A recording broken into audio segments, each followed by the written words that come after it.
Finally, the Virtual Power Shop is here, guys. Are you feeling stuck, insecure, or maybe second guessing some choices in life? Visit thevirtualpowershop.com to enroll in your 22 module course. It's self-paced and available on your terms. What's your well-being worth? Act now for a limited time offer. It's half off the regular $299 price. Your personalized journey is available for only $149. Step into a brighter, empowered future. Thevirtualpowershop.com. Get unstuck.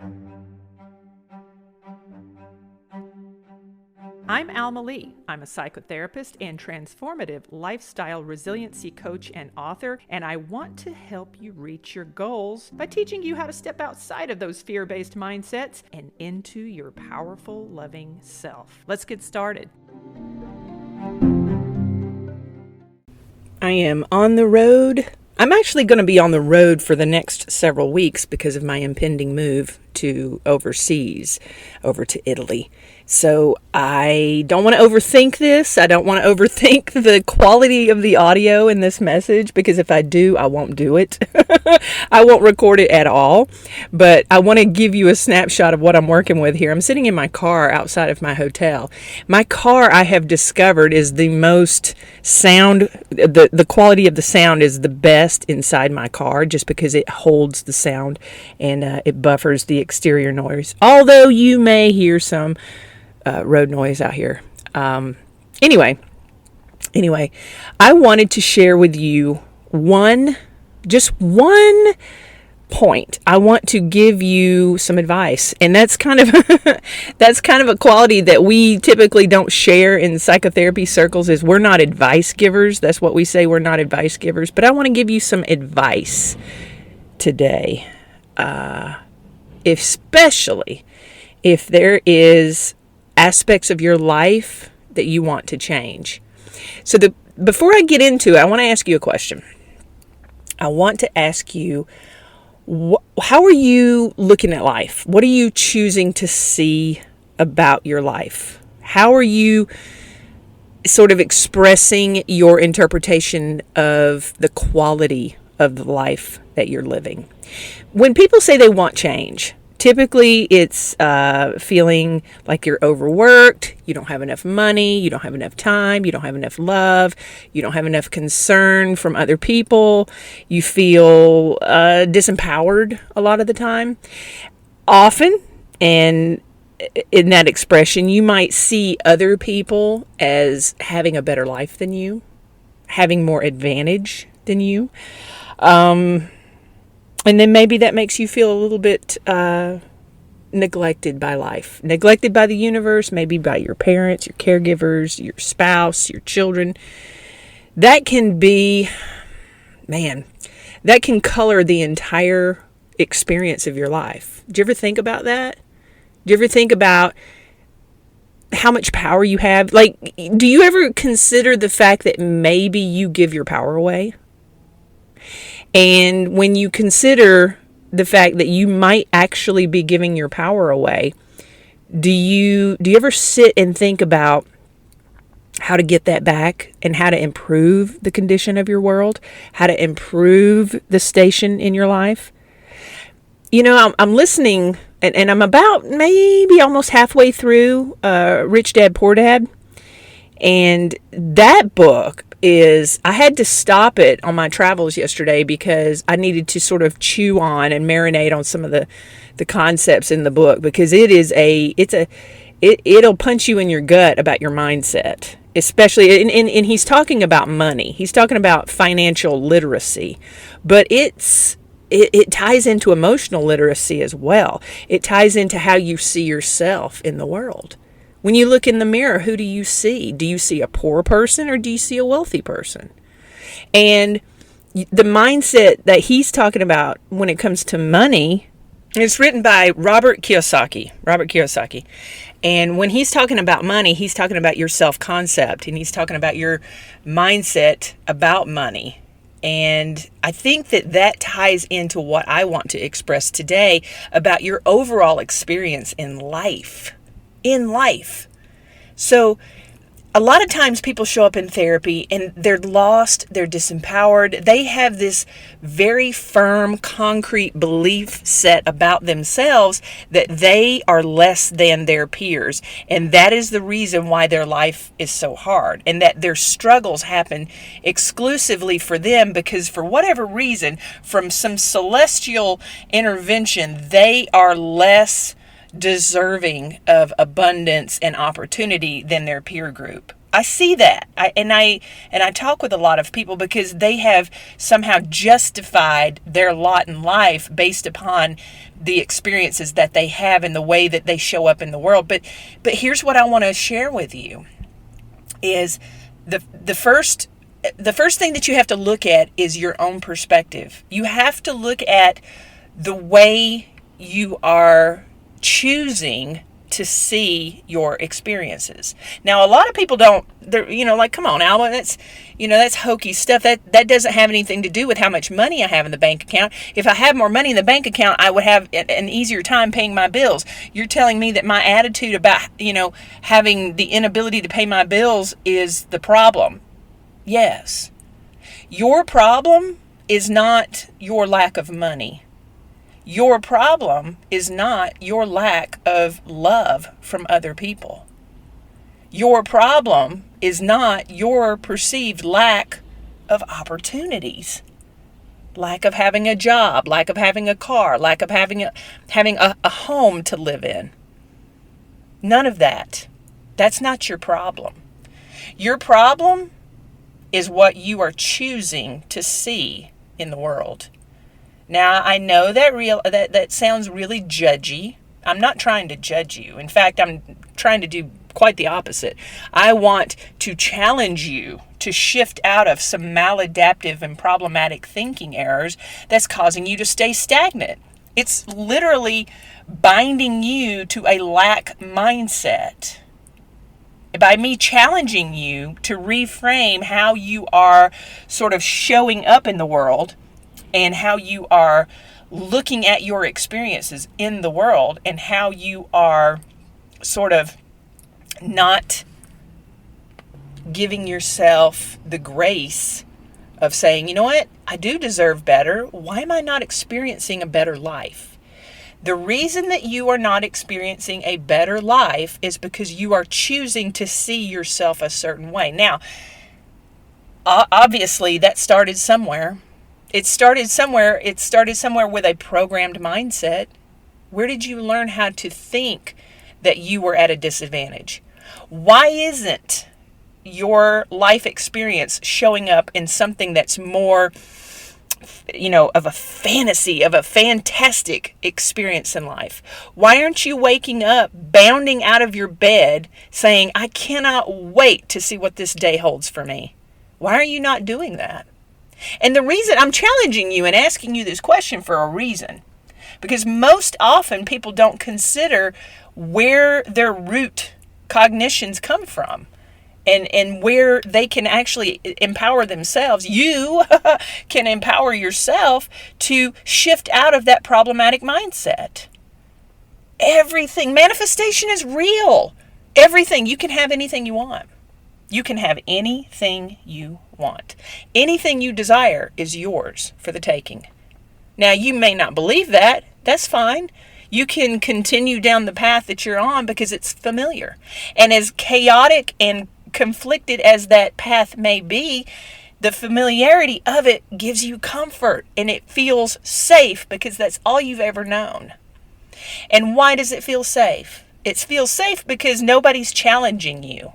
The people that you encircle yourself around are tolerant of your victim mindset because it mirrors their own. We are mirrors. We draw in the same exact energy that we put out into the universe. So the question is, do you really want to live a life of abundance? Because that requires change, my friend. It requires you to show up in life differently. It requires you to show up for yourself, for one. It requires you to completely shift out of old mindsets. You have to do things differently. And the one piece of advice that I want to share with you is this. All of the people, and I mean every single person. I'm talking about your parents. I'm talking about your best friend that you've had since elementary school. I'm talking about your spouse. I'm talking about even adult children. I'm talking about every person in your life that you are not responsible for. So take away small children and any disabled persons that you have to provide care for. I'm not talking about those people. I'm talking about the people that you connect with emotionally, the people that provide you with respite or what you perceive as respite or care or support. Here's the advice. Every single person in your life, you have got to be okay with letting them go. In order to make a change in your life, in order to evolve into something better, something greater, you've got to be okay with letting them leave you when you change. That's why we stay stuck. Think about it. Think about when you show up in life. Let me give you an example. When you show up in life and you hate your job, maybe there's a coworker there that vibes with you on that. And maybe you sort of, spend lunch together. Maybe you guys, take your kids out on outings together, and you stay in that lackluster, low vibrational mindset together. If you shift your life into something that's more abundant, something more creative, something that's more positive, don't you think that person's going to, have some conflict with that? Do you think that person's going to join you? They might.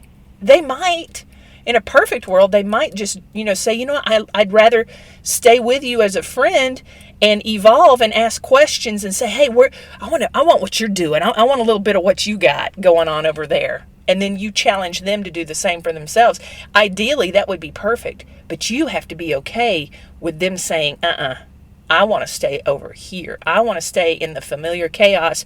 You go over there and you get your abundance, but I'm not going to be your friend anymore because now you're abandoning me. Now because you're abandoning me, because you're changing and you're evolving in your life, then I would rather use that to further magnify my sense of victimhood. That's the biggest takeaway from all this. This is what keeps people stuck, is the fear of losing people because you're changing. That's why people don't change, because we are so absolutely terrified of being alone. That's the advice I have for you.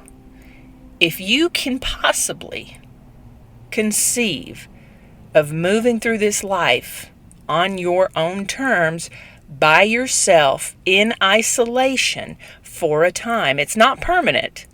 No, it is absolutely not permanent. But if you can get comfortable with letting people go and letting people leave you as you evolve, you will draw in a different vibe. You'll mirror different energies. New people will come into your life. Now, maybe that feels, a little disloyal. Well, what are you saying, Alma? Am I supposed to abandon my friends and family? No, that's not what I'm saying at all. I'm not telling you to cut people off. I'm not telling you to block people on social media. I'm not telling you to do any of that. I'm just saying you need to be comfortable when they do. When you change, people are going to be incredibly uncomfortable with your evolution. Because when you start showing up for yourself, it's a magnification of what they're not doing or what they're fearful of doing. When you show up in a space of courage for change, to evolve and to grow and to heal and to do better for yourself and to say, you know what, I don't need this chaotic connection any longer. Now you're welcome to join me on this ride and stay in this space, but you're going to have to evolve with me. A lot of people aren't ready for that. And if you're going to change, you have to be comfortable and respectful, actually, that they're not ready to do the same things that you're doing. That's my advice to you today. So think about that. Consider that. Consider who is in your life and maybe they've been there for a long time. And maybe you just, because they've been there for so long, that you are blind to how low in their vibration and how unhealed they really are. But one thing is for sure, as you start to change, it is unavoidable to recognize within these people that are in your space, these people that are in your circle. It is unavoidable when you start to recognize within them how they're really behaving, because the distance between the two of you becomes greater and greater and greater, and you start to recognize how dissimilar you really are as you heal. So that's the discomfort. That's why people stay stuck, is because the fear of being alone, the fear of losing the connections that have always made you feel safe, but aren't always the healthiest connections.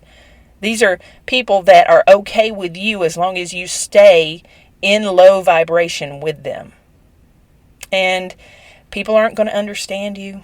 They're just not. They're going to judge you. They're going to see you as, disloyal and not a good friend or a family member, or, you're better than me, and why would you do this? And you think you're all full of that. It's okay. It's okay. It's up to you really what you want, because you can have anything. You can have anything you want. And this is your life to live, not anyone else's. And when we go to therapy and we read books and we evolve and we find those places in our lives that we want to improve, when we recognize a soft spot in our life that we want to shore up, and things that we want to do better, and we take like Dr. Joe Dispenza says, inspired action for change. When we start to take measured, involved investments in ourselves, other people aren't going to like it. And it's okay. It's okay. It really, really is. As thing that I've experienced in my healing journey is that as you elevate in your vibration, you don't have room for bitterness. That's the old you. The old you is angry. The old you is fearful. The old you is bitter. When you evolve, when you heal, when you grow, when you move into that space of gratitude, where you wake up every single day in your life and you choose to see the good aspects of your life, and when you do have conflict, you recognize the lesson in that. And everything, it's not rainbows and sunshine and roses all the time. It's just you choose to see the evolution of yourself, as opposed to, well, look at what's happening to me again today. Oh my gosh, I pulled my luggage cart into my hotel yesterday afternoon, and it was imbalanced, and it was one of those 3-wheeled carts. It had a single wheel in the front and 2 wheels in the back, and the weight was, I didn't put my luggage on there correctly, and when I got it to my room, the whole thing tipped over.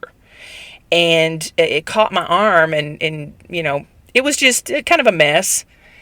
And I just remember thinking, well, that's not really a big deal. It's just not a big deal. And my whole mindset about experiences like that has completely shifted. I don't get dysregulated. I don't see those experiences as a magnification of my victimhood in life. I just don't do it anymore. And I challenge you to feel the same way. You're going to have those days when your luggage cart falls over. You're going to have those days when the grocery bag breaks open as you're carrying your groceries in. And in the moment of healing, you recognize that as your groceries have spilled out onto the floor or onto the ground below you, that you recognize, look at my abundance. I have so much, I can't carry it all. You get to choose every day how you are interpreting your environment, and that is this whole process. And you don't stay stuck for very long when you shift your mindset, but you gotta be okay with letting people go, because the moment you start doing that makes people feel they can't handle it. And I'm not judging your friends and your family, but it is what it is. You have to decide where you want to go, and you gotta be okay to go alone. Because some of these people in your life will surprise you.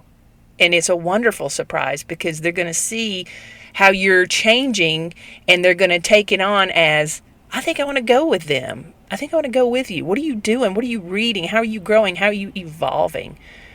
It's a filter. And it's a beautiful thing too, because as you evolve and grow and heal, the people that stay with you are the ones who really love you. That they are the ones that through your evolution, they're proud of you because they just love you. It's not, the relationship is not built, it's not incumbent upon your victimhood that magnifies within them that, that space, that low vibrational space. You're gonna have people that are gonna come with you on this journey, but you have to be okay with being alone. You got to be okay with being alone. You got to be okay with letting everybody walk away from you. You've got to choose you. That's what choosing you looks like. When you choose you and you're not choosing everybody else all the time, and you start to evolve and you're paying attention to what you need as opposed to what you think other people want you to do, and you start focusing forward, it's not a bitter thing to do that. It's not. It's a reward. It's a healthy thing. But it's a scary thing. I'm not going to lie. It's intimidating because it's different. You've never done it before. You've never moved forward in life on your own terms without clinging to someone else. And you might not be ready for that too. Did you think about that? It's okay. It's baby steps. You got to take little bites on this whole journey in life. And at least sit down and journal, because journaling is going to help you organize your thoughts and prioritize. But just ask yourself. I would start with just asking yourself this simple question. What am I choosing every single day to look at, and how am I choosing to interpret my environment? That would be the question I would say to start off with. How am I choosing to experience life? Are you choosing to experience life as a victim? Are you choosing to show up in life as somebody who is at a disadvantage? Or maybe you want something better. All right. This has been a Lee Bird Media production. Don't forget to like, share, follow, and subscribe. Thanks for listening.